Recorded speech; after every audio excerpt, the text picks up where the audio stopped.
Students, आज हम जो फाइनाइट वर्ब है, फाइनाइट वर्ब के तीन भाग मैंने आपके लिए बताए थे। एक इन्फिनेटिव, जीरंड और पार्टिसिपल। तो इन्फिनेटिव और जीरंड ये मैंने आपके लिए पढ़ा दिए हैं और इसकी वीडियो बना दी है, वीडियो बना के मैंने भेज भी दिया है।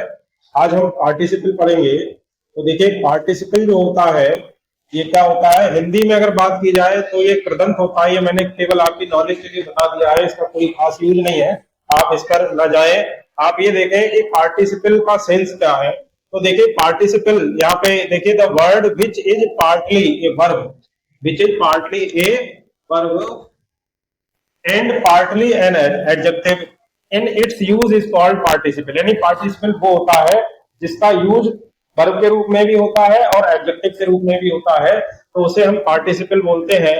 पार्टिसिपल या तो बड़े बड़े वाक्यों में लगते हैं, या जिन वाक्यों का कर्ता एक ही होता है और वाक्यों को जोड़ना होता है तो वहां पर भी पार्टिसिपल का यूज किया जाता है। फॉर एग्जाम्पल देखिए, एक मैंने सेंटेंस लिखा हुआ है, वॉकिंग ऑन द रोड आई सा a snake. Walking on the road यानी जब मैं रोड पर टहल रहा था तो मैंने एक सांप देखा। यहाँ पे स्टूडेंट्स एक बात और ध्यान देने की है, ये जो पार्टिसिपल है, पार्टिसिपल का प्लेसमेंट भी सही होना चाहिए। अगर प्लेसमेंट गलत हो जाएगा तो इसका अर्थ का भी अनर्थ हो सकता है। तो हमें ध्यान रखना पड़ेगा सब्जेक्ट ऑफ रेफरेंस का, यानी जो पार्टिसिपल यूज किया गया है तो वो इस सब्जेक्ट के लिए यूज किया गया है उसके साथ रखना पड़ेगा। जैसे वॉकिंग ऑन द रोड आई सा ए स्नेक, तो यहाँ पे वॉकिंग, वॉक कौन कर रहा है, चल कौन रहा है, मैं चल रहा हूं, तो इसलिए वॉकिंग जो है आई के साथ में है। अगर मान लीजिए हम यहाँ पे कर देंगे आई सा a snake walking on the road, तो यहाँ पे इसका मतलब ये हो जाएगा कि मैंने एक सांप को रोड पर चलते हुए देखा। यानी यहाँ पर अर्थ बदल जाएगा, यहाँ पर अर्थ हो जाएगा कि सांप रोड पर चल रहा था तो मैंने उसे देखा। ठीक है, तो अर्थ का अनर्थ हो सकता है अगर हम सब्जेक्ट ऑफ रेफरेंस का ध्यान नहीं रखेंगे और इसके प्लेसमेंट का ध्यान नहीं रखेंगे। इसके लिए हम और आगे एक्सप्लेन करेंगे। अभी देखिए, पार्टिसिपल जो है वो तीन तरीके के होते हैं, एक होता है प्रेजेंट पार्टिसिपल, एक पास्ट पार्टिसिपल और एक परफेक्ट पार्टिसिपल। तो अभी हम बात करते हैं प्रेजेंट पार्टिसिपल की। प्रेजेंट पार्टिसिपल कैसे बनता है, वर्ब में आईएनजी लगा के। ठीक है, जब वर्ब में आईएनजी लगा देंगे तो वो प्रेजेंट पार्टिसिपल हो जाएगा। तो प्रेजेंट पार्टिसिपल देखिए दो जगह पे यूज होता है, जब दो कार्य एक ही कर्ता द्वारा यानी एक ही सब्जेक्ट द्वारा किए जाए तथा दोनों कार्य एक साथ या एक के तुरंत बाद दूसरा कार्य किया जाए तो जो है क्या होगा, तो प्रेजेंट पार्टिसिपल का यूज होगा। एक बार फिर से समझ लें कि दो कार्य होंगे और करने वाला एक ही होगा, यानी जो सब्जेक्ट है वो एक ही होगा। अब वो दोनों कार्य या तो साथ साथ हो रहे होंगे या एक के जस्ट बाद जो है दूसरा कार्य हो रहा होगा, तो वहां पर प्रेजेंट पार्टिसिपल का यूज होगा। जैसे ये एग्जांपल है कि ploughing his field the farmer found gold, यानी खेत जोतते हुए किसान को सोना मिला। तो यहाँ पर दोनों कार्य एक साथ हो रहे हैं, फार्मर जो है खेत जोत रहा है और खेत जोतते उसे जो है सोना मिला, तो दोनों कार्य एक साथ हो रहे हैं।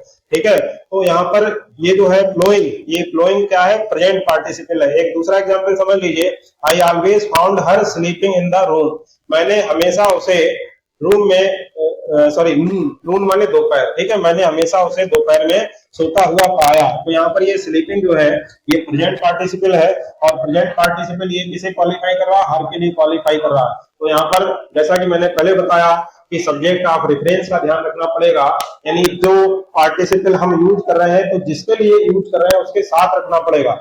इसके बाद में use of present participle. Present participle के यूज कैसे कैसे होते हैं, तो as a part of finite verb, यानी एक तो यह है कि जो फाइनाइट वर्ब है उसके रूप में यूज होता है। फाइनाइट वर्ब का मतलब मेन वर्ब होता है। तो जैसे हम कहाँ पे इसे यूज करते हैं फाइनाइट वर्ब के रूप में, यानी वर्ब में आईएनजी लगाते हैं हम कहाँ पे यूज करते हैं, एक तो प्रेजेंट कंटीन्यूअस में यूज करते हैं, पास्ट कंटीन्यूअस टेंस में यूज करते हैं और फ्यूचर कंटीन्यूअस टेंस में यूज करते हैं। मैंने एक यहाँ पे एग्जाम्पल लिखा हुआ है, जैसे राधा इज सिंगिंग, राधा गा रही है, तो यहाँ पे ये सिंगिंग जो है ये फाइनाइट वर्ब के रूप में यूज किया गया है, प्रेजेंट पार्टिसिपल और फाइनाइट वर्ब के रूप में यूज किया गया है, मेन वर्ब है ये। जैसे राधा वाज सिंगिंग, ये जो है पास्ट टेंस का हो जाएगा, और राधा विल बी सिंगिंग ये future indefinite tense, future continuous tense का हो जाएगा। तो इस तरीके से फाइनाइट वर्ब के रूप में भी हम प्रेजेंट पार्टिसिपल को यूज करते हैं। अब आगे आइए, एज ए सिंपल एडजेक्टिव, यानी एडजेक्टिव के रूप में भी हम प्रेजेंट पार्टिसिपल को यूज करते हैं। जैसे I see the rising sun daily, तो यहाँ सन से पहले राइजिंग आया है, राइजिंग, राइज माने क्या होता है? उगना, राइजिंग माने उगता हुआ। तो ये वर्ब है लेकिन सन से पहले है, तो ये एडजेक्टिव का काम कर रहा है। I see the rising sun daily, यानी मैं रोज उगता हुआ सूर्य देखता हूँ। तो ये उगता हुआ सन की यहाँ पर विशेषता हो गई है, तो इसलिए ये राइजिंग जो है प्रेजेंट पार्टिसिपल है और एडजेक्टिव का काम कर रहा है। आगे देखिए, आई बाथ्ड इन द रनिंग वाटर, यानी मैंने बहते हुए पानी में, चलते हुए पानी में मैं नहाया। तो ये वाटर से पहले ये रनिंग आया है और रनिंग प्रेजेंट पार्टिसिपल है और यहाँ पर एडजेक्टिव का काम कर रहा है। आगे देखिए, as a verb and adjective combined, कहीं कहीं पे ये वर्ब और एडजेक्टिव दोनों का एक साथ कार्य करता है। जैसे I saw him bathing in the river, तो I saw him bathing in the river, मैंने उसे रिवर में यानी नदी में नहाते हुए देखा। तो यहाँ पे बाथिंग ये एडजेक्टिव भी है और ये वर्ब का भी काम कर रहा है। ठीक है, ये यहाँ पर दोनों का कार्य कर रहा है, ये वर्ब भी है और एडजेक्टिव भी है, तो इसलिए ये जो है वर्ब एंड एडजेक्टिव कंबाइंड है। इसी तरीके से dancing on the road he lost his balance, यानी रोड पर, रस्सी पर डांस करते हुए उसने जो है अपना बैलेंस खो दिया। तो यहाँ पर भी ये डांसिंग जो है प्रेजेंट पार्टिसिपल है लेकिन वर्ब और एडजेक्टिव दोनों का काम कर रहा है। तो इस तरीके से जो प्रेजेंट पार्टिसिपल है ये वर्ब और एडजेक्टिव दोनों का काम करेगा, कहीं कहीं पे केवल एडजेक्टिव का काम करेगा, कहीं कहीं पे केवल फाइनाइट वर्ब का काम करेगा।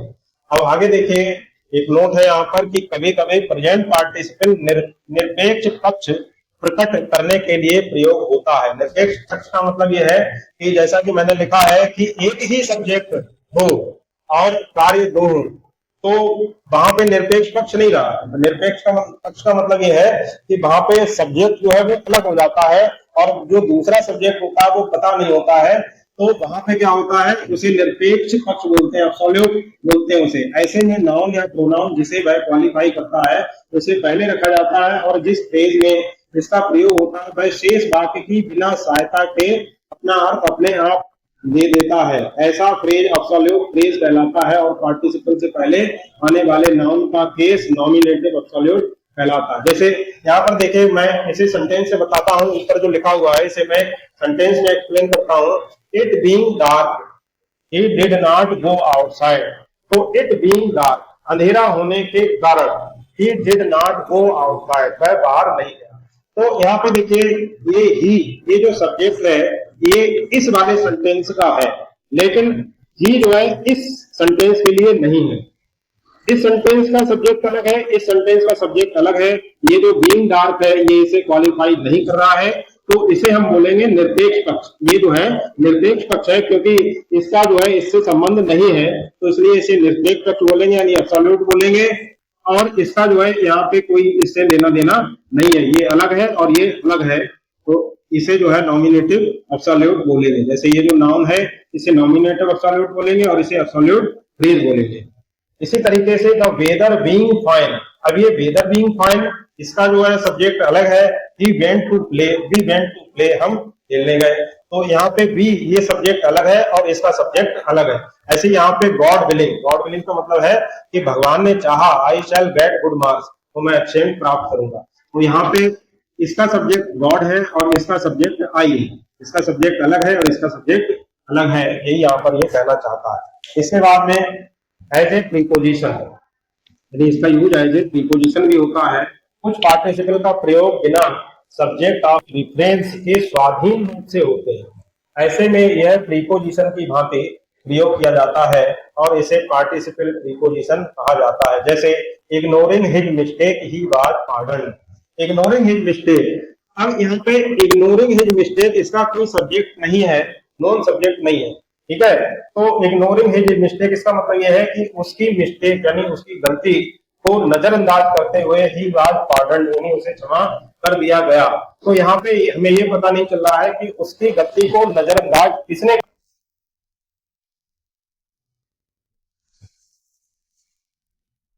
तो स्टूडेंट से ignoring his mistake he was pardon, तो उसकी गलती को नजरअंदाज करते हुए ही वाज पार्डन यानी उसे क्षमा कर दिया गया। अब उसकी गलती को क्षमा किसने किया ये नहीं पता है, उसकी गलती को नजरअंदाज किसने किया ये नहीं पता है। ही वाज पार्डन, लेकिन उसे क्षमा कर दिया गया। तो यहाँ पे ये ही ये सब्जेक्ट इसके लिए है, लेकिन इसका सब्जेक्ट यहाँ पर अनिश्चित है, तो इसलिए ये जो है एज ए प्रीपोजिशन के रूप में यूज किया गया है। इसी तरीके से frankly speaking you received what you deserve.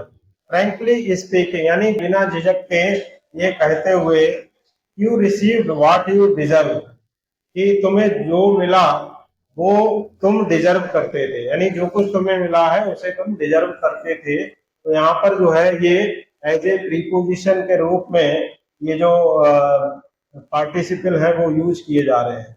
इसके बाद में इनके यूज में कुछ गलतियां हम लोग कर देते हैं, खासकर जो इनका प्लेसमेंट होता है सही स्थान पर इन्हें रखना चाहिए।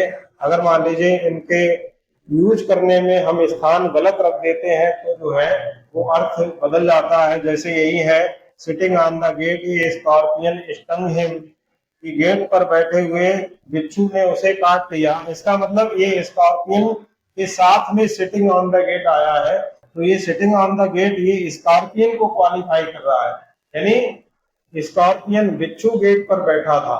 तो ऐसा नहीं हो सकता है कि ये चीज जो है इसके लिए क्वालिफाई करे, तो इसलिए ये गलत है। इसका सही ये होना चाहिए, sitting on the gate he was stung by a scorpion, यानी जब वह गेट पर बैठा था तब उसे बिच्छू ने काट लिया। ऐसे ही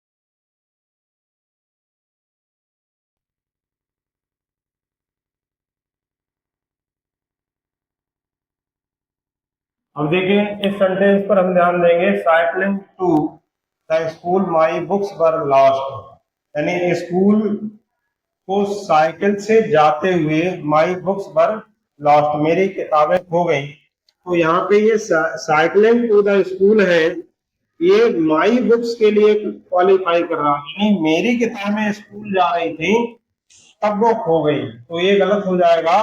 इसमें ये होना चाहिए cycling to the cycling to the school, I हो जाएगा, आई लॉस्ट माई बुक्स।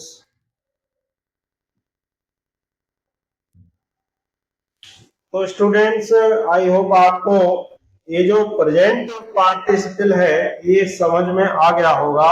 इसके बाद हम बढ़ेंगे पास्ट पार्टिसिपल और परफेक्ट पार्टिसिपल की तरफ, लेकिन मुझे लगता है कि ये वीडियो लंबी हो रही है, इसलिए जो पास्ट पार्टिसिपल और परफेक्ट पार्टिसिपल है इसे मैं नेक्स्ट वीडियो में बना दूंगा।